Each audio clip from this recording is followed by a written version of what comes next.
नमस्कार, किसान समाचार में आप सभी का स्वागत है। सबसे पहले मुख्य समाचार। प्रधानमंत्री नरेंद्र मोदी ने आइकॉनिक वीक समारोह का किया शुभारंभ। कहा, यह जन समर्थ पोर्टल किसानों और कारोबारियों का जीवन तो आसान बनाएगा ही, साथ ही उनके सपने को भी करेगा पूरा। क्रेडिट लिंक सरकारी योजनाओं के लिए राष्ट्रीय पोर्टल जन समर्थ की भी हुई शुरुआत।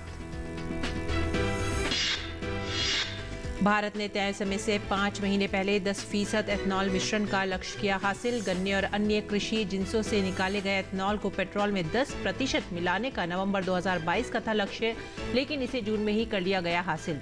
देश एथनॉल मिश्रित कार्यक्रम 2025-26 तक 20% मिश्रण के लक्ष्य को प्राप्त करने की राह पर।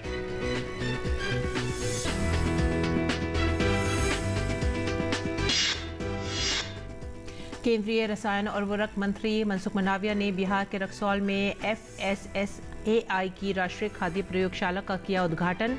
नेपाल के निर्यातकों को भारत में ज्यादा से ज्यादा खाद्य पदार्थों को निर्यात करने में मिलेगी मदद। अनाज तथा खाद्य उत्पादों, तेल, मसालों, फल और सब्जियों तथा डिब्बाबंद पेयजल के आयातित नमूनों की जांच का जल्द शुरू होगा काम।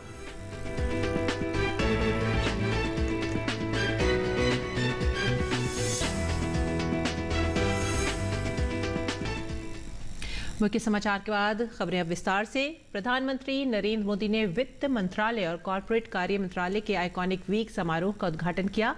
प्रधानमंत्री मोदी ने क्रेडिट लिंक सरकारी योजनाओं के लिए राष्ट्रीय पोर्टल जन समर्थ पोर्टल का भी शुभारंभ किया। पीएम मोदी ने इस अवसर पर एक डिजिटल प्रदर्शनी का उद्घाटन किया। साथ ही प्रधानमंत्री ने 1 रुपये, 2 रुपये, 5 रुपये, 10 रुपये और 20 रुपये के सिक्कों की विशेष श्रृंखला भी जारी की। इस अवसर पर प्रधानमंत्री ने कहा कि ये जन समर्थ पोर्टल किसानों और कारोबारियों का जीवन तो आसान बनाएगा ही, साथ ही उनके सपने पूरे करने में भी मदद करेगा।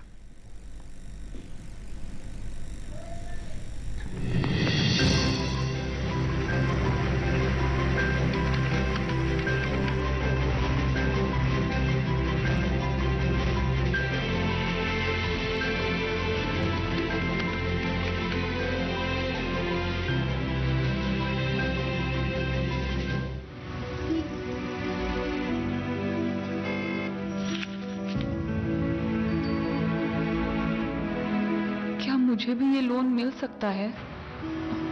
किससे पूछूं? मैं तो किसी को जानती भी नहीं। बिट्टू भैया, ये एजुकेशन लोन कैसे ली जाए?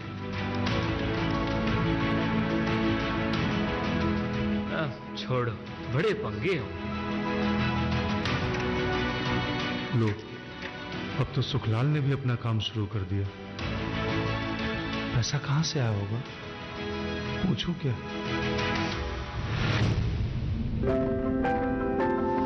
$130 करोड़ लोगों का देश, केंद्र सरकार की भिन्न प्रकार की योजनाएं और हर योजना के ढेरों लाभार्थी। एक तरफ पाने का इंतजार, एक तरफ देने की बेसब्री, एक तरफ डर और सवाल, एक तरफ टेक्नोलॉजी और तैयारी। ये प्रधानमंत्री नरेंद्र मोदी जी की दूरदर्शिता थी, जिसने देश में 45 करोड़ लोगों के बैंक खाते खुलवाए। बिना बिचौलिए उन खातों में उनके हक के पैसे पहुंचाए। योजनाओं का लाभ 100% हकदारों तक पहुंचाना है। इस लक्ष्य को सार्थक करने के लिए उन्होंने देश के आगे रखा है एक बड़ा विजन, जन समर्थ। www.jansamarth.in। अब भारत सरकार के 9 मंत्रालयों की 13 सरकारी योजनाएं एक ही मंच पर। चाहे लोन हो या सब्सिडी, जन समर्थ से आप घर बैठे इन 13 योजनाओं के लिए आवेदन कर सकते हैं और उनका लाभ उठा सकते हैं। होम स्क्रीन पर आप लोन्स की 4 श्रेणी पाएंगे। शिक्षा लोन, कृषि लोन, छोटे उद्यमियों के लिए लोन, आजीविका लोन। भारत सरकार ने सभी राष्ट्रीयकृत बैंक, निजी बैंक और ऋण देने वाले अन्य कई वित्तीय संस्थानों को इस पोर्टल से जोड़ दिया है। आपको जिस बैंक से सही ब्याज दर मिले, आप उसे चुन सकते हैं। फिर कुछ जरूरी दस्तावेज जमा करें और एक सरल सी प्रक्रिया के बाद ऑन स्पॉट लोन की डिजिटल मंजूरी प्राप्त करें। मतलब दफ्तरों के चक्कर लगाने की जरूरत नहीं। लोन सैंक्शन होने पर राशि भी सीधी खाते में आ जाएगी। इस पोर्टल की अत्याधुनिक स्मार्ट टेक्नोलॉजी आपको मार्गदर्शन देने के लिए भी सक्षम है कि आप अन्य क्या लाभ भी उठा सकते हैं। शुरुआत में 7 और बाद में अन्य भारतीय भाषाओं में आप पोर्टल को इस्तेमाल कर पाएंगे।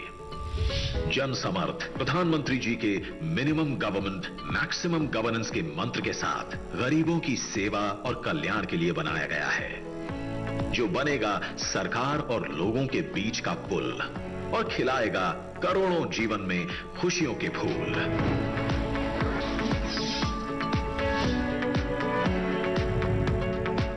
जय हिंद। और इस खास अवसर पर प्रधानमंत्री ने कहा कि ये जन समर्थ पोर्टल किसानों और कारोबारियों का जीवन तो आसान बनाएगा ही, साथ ही उनके सपने पूरे करने में भी मदद करेगा। अब भारत सरकार की सभी क्रेडिट लिंक स्कीम्स अलग अलग माइक्रो साइटों पर नहीं बल्कि एक ही जगह पर उपलब्ध होगी। ये जन समर्थ पोर्टल छात्रों का, एंटरप्रेन्योर्स का, व्यापारियों कारोबारियों का, किसानों का जीवन तो आसान बनाएगी ही, उन्हें अपने सपने पूरे करने में भी मदद करेगा। आगे बढ़ेंगे अगली खबर की तरफ। भारत सरकार देश की ऊर्जा सुरक्षा को बढ़ाने, ईंधन पर आयात निर्भरता को कम करने, विदेशी मुद्रा बचाने, पर्यावरण संबंधी मुद्दों से निपटने और घरेलू कृषि क्षेत्र को बढ़ावा देने के उद्देश्य से एथनॉल मिश्रित पेट्रोल EBP कार्यक्रम को बढ़ावा दे रही है। वर्ष 2018 में सरकार द्वारा अधिसूचित जैव ईंधन पर राष्ट्रीय नीति में वर्ष 2030 तक पेट्रोल में 20% एथनॉल मिश्रण के एक सांकेतिक लक्ष्य की परिकल्पना की गई थी। हालांकि उत्साहजनक प्रदर्शन को देखते हुए 2014 से सरकार के किए गए विभिन्न उपायों के कारण पेट्रोल में 20% एथनॉल मिश्रण का लक्ष्य 2030 से पहले 2025-26 तक ही प्राप्त कर लेने का रखा गया था। जून 2021 में प्रधानमंत्री नरेंद्र मोदी ने भारत में एथनॉल मिश्रण 2020-25 नाम से एक रोड मैप भी जारी किया था, जिसमें 20% एथनॉल मिश्रण का लक्ष्य प्राप्त करने के लिए एक विस्तृत खाका तैयार किया गया है। इस रोड मैप में नवंबर 2022 तक 10% मिश्रण के मध्यवर्ती लक्ष्य का भी उल्लेख किया गया है। हालांकि सार्वजनिक क्षेत्र की तेल विपणन कंपनियां OMC के समन्वित प्रयासों के कारण कार्यक्रम के तहत 10% मिश्रण का लक्ष्य नवंबर 2022 की लक्षित समय सीमा से बहुत पहले ही प्राप्त कर लिया गया है। देश भर में सार्वजनिक क्षेत्र की तेल विपणन कंपनियों ने पेट्रोल में औसतन 10% एथनॉल मिलाने का लक्ष्य प्राप्त कर लिया है। पिछले 8 वर्षों के दौरान हासिल इस उपलब्धि ने न केवल भारत की ऊर्जा सुरक्षा को बढ़ाया है, बल्कि 41,500 करोड़ रुपए से अधिक के विदेशी मुद्रा को भी बचाया है। 27 लाख MT के GHG उत्सर्जन को भी कम किया है और किसानों को 40,600 करोड़ रुपए से अधिक का शीघ्र भुगतान भी किया है। सरकार की तरफ से किए गए सभी उपायों के साथ EBP कार्यक्रम 2025-26 तक 20% मिश्रण के लक्ष्य को प्राप्त करने की राह पर है। और केंद्रीय स्वास्थ्य और परिवार कल्याण तथा रसायन और उर्वरक मंत्री मनसुख मंडाविया ने रविवार को बिहार के रक्सौल में FSSAI की राष्ट्रीय खाद्य प्रयोगशाला का उद्घाटन किया। नेपाल से रक्सौल लाए जाने वाले आयातित खाद्य नमूनों की जांच करने की अवधि में कमी लाने के लिए भारत नेपाल द्विपक्षीय समझौते के अंतर्गत इस प्रयोगशाला की स्थापना की गई है। इससे पहले सभी आयातित नमूने परीक्षण के लिए कोलकाता की राष्ट्रीय प्रयोगशाला में भेजे जाते थे। इस अवसर पर मांडविया ने कहा कि रक्सौल में खाद्य जांच प्रयोगशाला की स्थापना के बाद नेपाल से निर्यातकों को भारत में ज्यादा से ज्यादा खाद्य पदार्थों को निर्यात करने में सुविधा होगी। उन्होंने ये भी कहा कि इस प्रयोगशाला को जांच और माप के लिए साल जुलाई या अगस्त तक NAPL से प्रमाण पत्र मिलने की संभावना है। इसके बाद अनाज और खाद्य उत्पादों, तेल, मसालों, फल और सब्जियों तथा डिब्बा बंद पेयजल के आयातित नमूनों की जांच का काम शुरू हो जाएगा। मांडविया ने पटना में CGS के अपर निदेशक के कार्यालय का भी उद्घाटन किया। अगली खबर, रासायनिक और ऑर्गेनिक खाद का एक साथ मिलाकर खेती करने पर उत्पादन गिरने का हमेशा ही चांस रहता है। इसका कारण है कि ऑर्गेनिक प्रकृति का एक डिजाइन है। इसके साथ रासायनिक डालने पर पौधे के ग्रोथ और उसकी सेहत पर प्रभाव पड़ सकता है। यदि पूर्णतः ऑर्गेनिक खेती का प्रयोग किया जाए तो उत्पादन में कोई कमी नहीं आएगी। ये बात ऑर्गेनिक खेती के लिए पूरे देश में विख्यात पद्मश्री भारत भूषण त्यागी ने कहा। उन्होंने बताया कि ऑर्गेनिक खेती एक मैनेजमेंट है, इसमें प्रकृति को समझकर प्रकृति का ही खाद प्रयोग किया जाता है। इसमें बाजार से किसी खाद को लाने की जरूरत नहीं पड़ती, घर में ही सब कुछ बना सकते हैं और उसका ही फसलों पर प्रयोग भी किया जा सकता है। कई फसलों को एक साथ कैसे लगाएंगे, पौधों को कितनी दूरी पर लगाना है, पौधों को आपस में कैसे समायोजन करना है, इन सभी को जानने का नाम ही जैविक खेती है। उन्होंने कहा कि रासायनिक खादों के प्रयोग से उर्वरक में कमी आ जाती है। जैविक खेती करके हम अपने और अपने देश के लोगों का जीवन सुधार सकते हैं। प्राकृतिक खेती में कई फसलों को हम एक साथ कर सकते हैं। बुलंदशहर के पद्मश्री भारत भूषण त्यागी 3 दशक से जैविक खेती करते हैं। उनके यहाँ पूरे भारत से लोग परीक्षण के लिए भी साल भर आते रहते हैं। अब तक उन्होंने 3 लाख से अधिक किसानों को परीक्षण दिया है। आज भी हर माह उनके यहाँ औसतन 2000 किसान ट्रेनिंग के लिए आते हैं। उन्होंने बताया कि जैविक खेती को सही ढंग से किया जाए तो उत्पादन नहीं घटेगा। इसमें प्रकृति को समझने की ज़रूरत होती है। हम सबको प्रकृति के नियमों के अनुसार ही चलना होता है। जब प्रकृति के साथ चलेंगे, उसके अनुसार अपने विकास की बात सोचेंगे तो निश्चय ही हम सब तमाम रोगों से मुक्त रहेंगे। आगे बढ़ेंगे अगली खबर की तरफ। उत्तर प्रदेश बरेली के विकासखंड फतेहगंज पश्चिमी के गांव चमरुआ के युवा कमलवीर अपने हौसले के बल पर बने शहद के सफल कारोबारी। 2013 से पहले कमलवीर एक मधुमक्खी पालक के यहाँ मजदूरी का काम करते थे। वहां पर मधुमक्खी पालन का हुनर सीखा और मालिक से 30,000 रुपये लेकर अपना काम शुरू किया। 2017 में कमलवीर के मधुमक्खियों के 70 बक्से देखभाल के अभाव में बर्बाद हो गए। कमलवीर ने हिम्मत नहीं हारी, दोबारा अपनी नई मोटरसाइकिल जो उसी समय खरीदी थी उसे बेचकर 50 नए बक्से तैयार किए। आज उनके पास मधुमक्खियों के 300 बक्से हैं, जिनसे प्राप्त शहद, मोम और प्रोपोलिस बेचकर वो 10 लाख रुपए सालाना कमा रहे हैं। कमलवीर ने बताया कि उन्हें अगर सरकारी मदद और मिल जाए तो इस काम को एक इंडस्ट्री के रूप में विकसित कर सकते हैं। युवा ग्रामीणों के लिए कमलवीर ने कहा कि जिस तरह कम पढ़े लिखे होने के बावजूद भी अपनी आर्थिक स्थिति सुधारी है, अन्य ग्रामीण युवा भी मधुमक्खी पालन अपनाकर अपनी पारिवारिक आय बढ़ा सकते हैं। बाइक बेचनी पड़ी। बाइक बेचने के बाद फिर मैंने 50 बक्से खरीदे। 50 बक्से खरीदने के बाद में मैंने उनका फिर धीरे धीरे ऐसी काम चलता रहा। मेरे पास इस समय 2022 में 300 बक्से हैं। उन 300 बक्सों से मेरी 10 लाख रुपए की आय है, और जिसमें मैं शहद, मोम, परपोलिस, पराग ये सभी प्रोडक्ट निकालता हूँ मैं। इसके साथ मैंने एक व्यक्ति को अपने पास नौकरी पर रखा है, और इसके साथ 10 लोगों को और भी रोज़गार देता हूँ मैं शहद निकालते समय, और बाकी काम कराने के लिए 10 लोग ज़रूरत पड़ती है, बुलाता हूँ, उन लोगों को भी रोज़गार देता हूँ मैं। और मैं सरकार से मांग करूँगा कि मेरी तरफ थोड़ा ध्यान दें तो मैं बहुत बड़ी इंडस्ट्रीज़ के रूप में काम कर सकता हूँ। मेरे जैसे जो युवा हैं कम पढ़े लिखे, वो मधुमक्खी पालन पे ध्यान दें। जैसे मैंने अपनी आर्थिक स्थिति जो मेरी ख़राब थी वो मैंने मधुमक्खी पालन से संवारी है, ऐसे ही मैं कहूँगा किसान मित्रों को कि सभी ज़्यादा से ज़्यादा ध्यान दें मधुमक्खी पालन पे, और इसको काम को आगे बढ़ाएं, और इससे हमारी फसल की उपज भी, पैदावार भी ज़्यादा होगी, और हमें इससे शहद भी मिलेगा, और इससे हमारी गरीबी जो है वो भी दूर होगी। विशेष रूप से दिव्यांग अंतर्राष्ट्रीय कलाकार अपूर्वा ओम ने नई दिल्ली में केंद्रीय मंत्री पुरुषोत्तम रूपाला से मुलाकात की। केंद्रीय मंत्री से मुलाकात कर अपूर्वा ओम ने दिल्ली में गाय और बंदरों के लिए पार्क बनाने की मांग की। ओम के योगदान पर केंद्रीय मंत्री ने खुशी जाहिर की और कहा कि ईश्वर ने इन्हें कई कमियों के साथ भेजा है, लेकिन ओम ने अपनी कमजोरी को ही अपना हथियार बनाया है। विशेष रूप से दिव्यांग अंतर्राष्ट्रीय कलाकार अपूर्व ओम किसी तारुफ के मोहताज नहीं है। नई दिल्ली में अपूर्व ने केंद्रीय मंत्री पुरुषोत्तम रूपाला से मुलाकात की। केंद्रीय मंत्री दिव्यांग ओम की प्रतिभा के मुरीद बन गए। ईश्वर ने उनको कई कमियों के साथ भेजा, मगर उन्होंने उनके पास जो था उसी का इस्तेमाल करते हुए दुनिया के सामने एक उदाहरण प्रस्तुत किया कि एक भी विद्या अगर आप हस्तगत करते हैं तो आप दुनिया में मॉडल के रूप में परिष्कृत हो सकते हैं। अपूर्व ओम साल 2019 में न्यूयॉर्क में आयोजित यूथ कॉन्फ्रेंस 2019 में अपनी प्रतिभा का लोहा मनवा चुके हैं। योग के क्षेत्र में कई रिकॉर्ड बना चुके हैं। केंद्रीय मंत्री ने भी ओम के दिए प्रस्ताव को स्वीकार किया है। इनकी जो अपनी डिसेबिलिटी के ऊपर ओवरकम होकर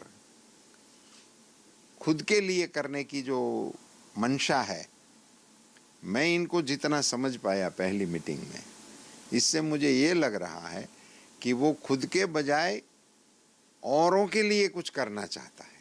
ये बहुत बड़ी बात है अपने आप में।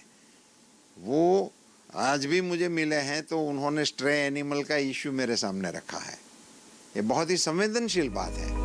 अपूर्व के आंखों की रोशनी कम है, मुंह से स्पष्ट आवाज नहीं आती, ठीक तरीके से सुन नहीं सकते, लेकिन उनकी बनाई कलाकृतियां संयुक्त राष्ट्र के जेनेवा दफ्तर की शोभा बढ़ा रही है। धीरज कुमार की रिपोर्ट। जल ही जीवन है, इसी बात को समझते हुए हमारे पूर्वजों ने जल संरक्षण पर काफी जोर दिया। मन की बात में पीएम मोदी ने भी जल संरक्षण को लेकर रामपुर जनपद के पटवाई के एक तालाब का जिक्र किया था। पीएम ने कहा था कि कैसे पटवाई के युवा और अन्य लोगों ने खत्म हो चुके तालाब का कायाकल्प किया है।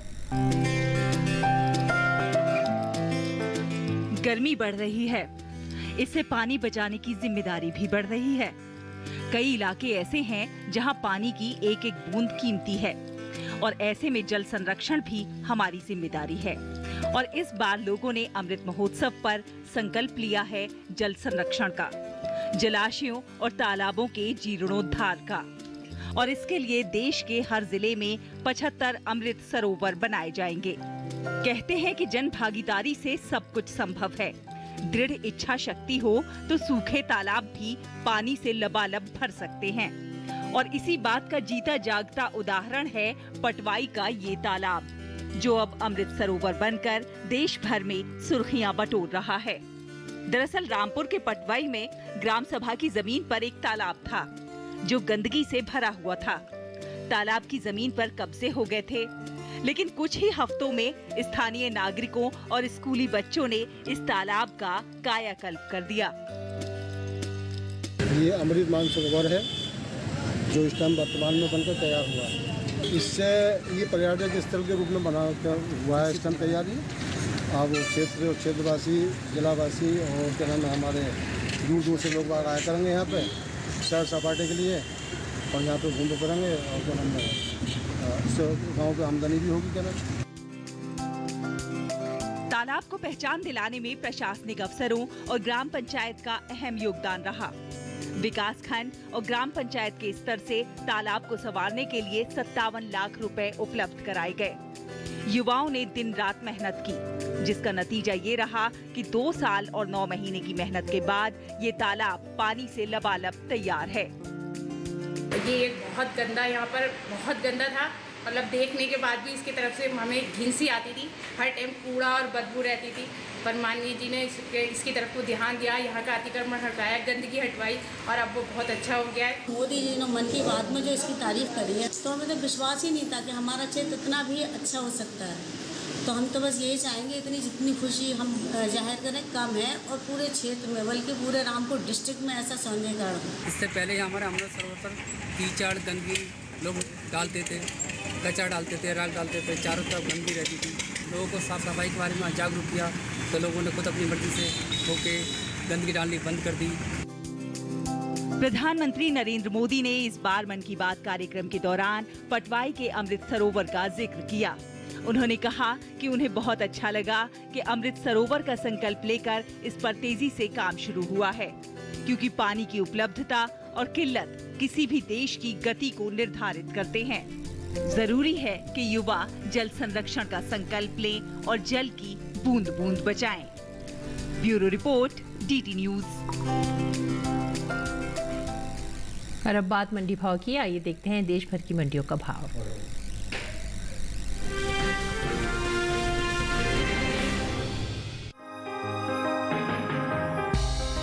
भारत दुनिया में हल्दी का सबसे बड़ा उत्पादक और निर्यातक है। दुनिया का 60% हल्दी का निर्यात केवल भारत ही अंतर्राष्ट्रीय बाजार में करता है। वहीं साल अंतर्राष्ट्रीय बाजार में हल्दी की मांग जोर पकड़ रही है। साल 2020-21 में हल्दी का निर्यात बीते 5 सालों के मुकाबले सबसे ज्यादा रहा है। वहीं इस साल हल्दी का निर्यात बीते साल के मुकाबले करीब 20% से ज्यादा बढ़ा है। भारतीय मसाला बोर्ड की ओर से जारी आंकड़ों के अनुसार वित्त वर्ष 2016-17 में हल्दी का कुल निर्यात 1,16,500 टन का हुआ था। वहीं साल 2017-18 के दौरान हल्दी का निर्यात 1,07,300 टन रहा। हालांकि साल 2018-19 के दौरान हल्दी के निर्यात में बढ़ोतरी हुई और निर्यात 1,33,000 टन के पार पहुंच गया। इसी तरह वित्त वर्ष 2019-20 में हल्दी का निर्यात 1,37,650 टन का हुआ, जबकि साल 2020-21 के दौरान हल्दी के निर्यात में खासा इजाफा देखने को मिला। इस साल हल्दी का निर्यात बीते सालों के मुकाबले 45,350 टन बढ़कर 1,83,000 टन के पार पहुंच गया है। आपको बता दें कि भारत हल्दी का निर्यात France, Germany, America, England, Japan, Netherland, Arab और ऑस्ट्रेलिया के अलावा दूसरे कई देशों में करता है। भारत में हल्दी की सबसे ज्यादा खेती आंध्र प्रदेश में होती है। इसके बाद ओडिशा और तमिलनाडु का स्थान आता है। महाराष्ट्र में भी हल्दी की खेती होती है। आंध्र प्रदेश का देश के हल्दी उत्पादन में करीब 40% का योगदान है। इसके अलावा केरल, कर्नाटक, पश्चिम बंगाल, गुजरात, मेघालय और असम में भी हल्दी की खेती की जाती है। हर साल भारतीय मसालों की मांग अंतर्राष्ट्रीय बाजार में बढ़ती जा रही है। निर्यात को देखते हुए देश के किसानों ने मसालों की खेती पर जोर दिया है। यही वजह है कि इस साल कुल मसालों की पैदावार में अच्छा इजाफा हो सकता है। कृषि मंत्रालय की ओर से बागवानी फसलों के लिए जारी तीसरे अग्रिम अनुमान के मुताबिक देश में साल 2019-20 के दौरान 1,01,37,000 टन मसालों की पैदावार हुई थी, जबकि साल 2020-21 के दौरान कुल मसालों की पैदावार में 5,42,000 टन की बढ़त हो सकती है और कुल उपज 1,06,00,000 टन के पार जा सकती है। कुल मसालों की उपज में लाल मिर्च, जीरा, धनिया, अदरक, हल्दी और काली मिर्च की हिस्सेदारी सबसे ज्यादा रही है। वहीं हल्दी की पैदावार पर नजर डालें तो इस साल हल्दी की उपज में कमी आ सकती है। साल 2020-21 के दौरान देश में हल्दी की उपज में 5% की कमी होने का अनुमान जताया गया है। कृषि मंत्रालय की ओर से बागवानी फसलों के लिए जारी तीसरे अग्रिम अनुमान के मुताबिक इस साल देश भर में हल्दी की पैदावार 10,64,000 टन होने का अनुमान है, जबकि बीते साल की समान अवधि के दौरान उपज 11,53,000 टन की रही थी।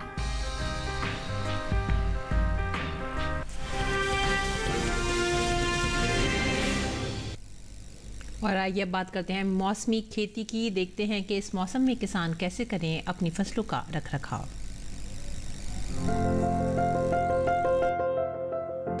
अरुणाचल प्रदेश के ढलानी क्षेत्रों में इस मौसम में झूम धान का उचित भंडारण करें। लगातार गर्म मौसम और मौसमी नमी के कारण झूम धान में भूरे रंग के कीट लगने का खतरा रहता है। ऐसे लक्षण दिखने पर उचित कीटनाशकों का इस्तेमाल करें। हिमाचल प्रदेश में धान की नर्सरी की बुआई की जा सकती है। उत्तरी पहाड़ी शीतोष्ण शुष्क इलाकों में किसान आलू की बुआई कर सकते हैं। उत्तरी शीतोष्ण शुष्क क्षेत्र में ही टमाटर के पौधों को सहारा दें और मक्का की बुआई कर लें। जम्मू और कश्मीर के रियासी जिले में मौजूदा नमी का इस्तेमाल करते हुए धान की सीधी बुआई करें। राज्य के मध्यवर्ती इलाकों और घाटी वाले क्षेत्रों में धान की नर्सरी की बुआई जारी रखें। उत्तराखंड के भाबर और तराई वाले भागों में मध्यम अवधि की किस्मों के धान की बुआई जारी रखें और इसकी नर्सरी भी लगाई जा सकती है। यहाँ के पहाड़ी इलाकों में सोयाबीन, मक्का और मूंग की बुआई करें, साथ ही मिर्च की रोपाई भी कर लें। पंजाब के पश्चिमी इलाकों में बीटी कपास और देसी कपास की बुआई जारी रखें। यहाँ के पश्चिमी मैदानी स्थानों में देसी कपास की बुआई करें और साथ ही मक्का और कम अवधि के धान की किस्मों की बुआई करें। पंजाब में ही खरीफ मूंगफली की भी बुआई कर लें। प्याज की पकी फसल की खुदाई कर लें। पंजाब के मध्य मैदानी इलाकों में अरहर की बुआई करें। हरियाणा के पश्चिमी इलाकों में कपास की पछेती बुआई करें। यहाँ के पूर्वी इलाकों में कपास के साथ साथ मक्का की भी बुआई जारी रखें।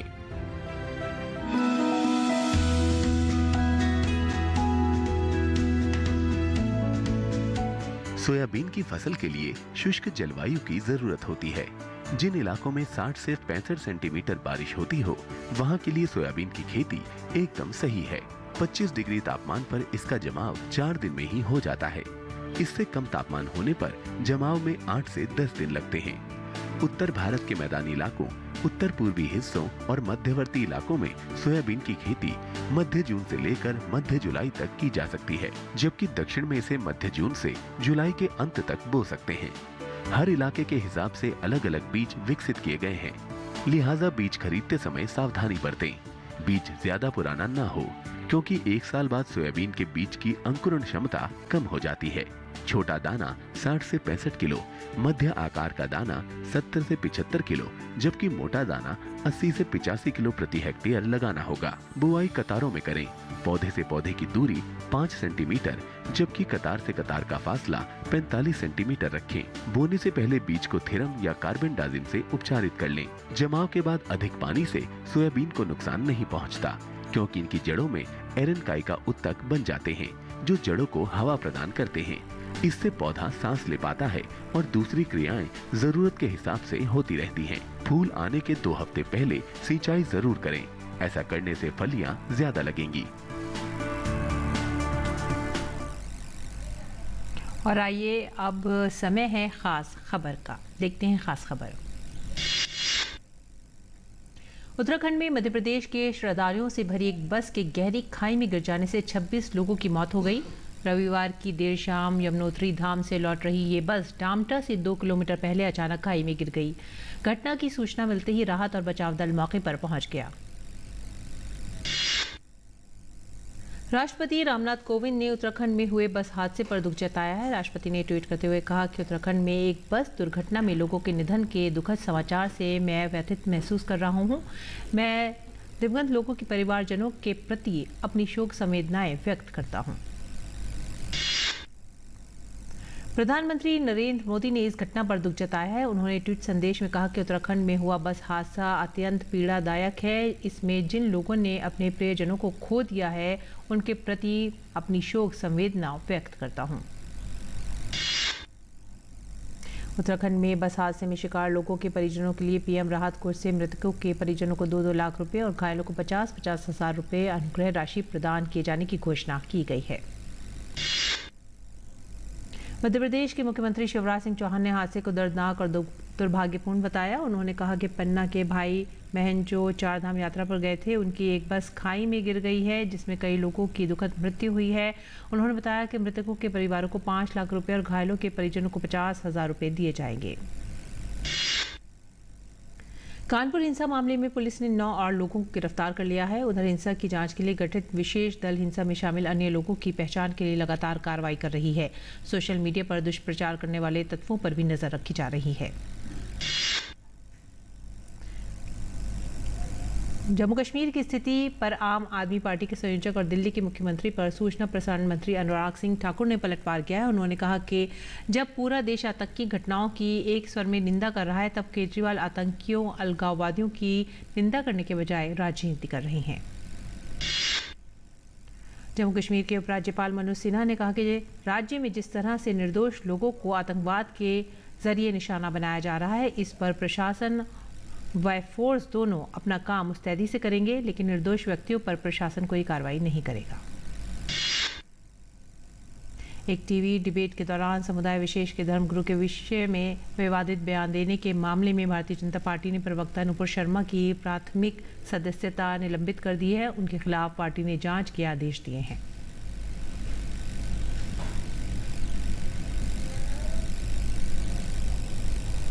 दिल्ली के स्वास्थ्य मंत्री सत्येंद्र जैन के आवास पर प्रवर्तन निदेशालय ने छापेमारी की है। कोलकाता की एक कंपनी से जुड़े हवाला लेन देन के सिलसिले में छापेमारी की गई है। प्रवर्तन निदेशालय की ओर से सत्येंद्र जैन को 30 मई को गिरफ्तार करने के बाद कुछ दिनों के लिए यह कदम उठाया गया है।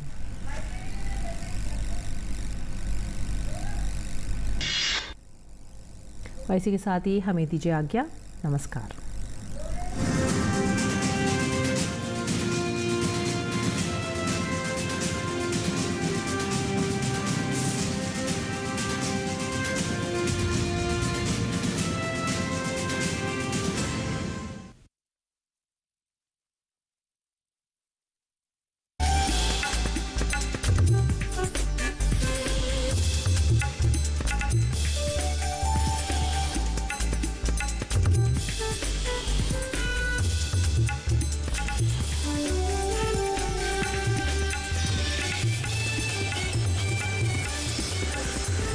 टीवी किसान, बदलते भारत की शान।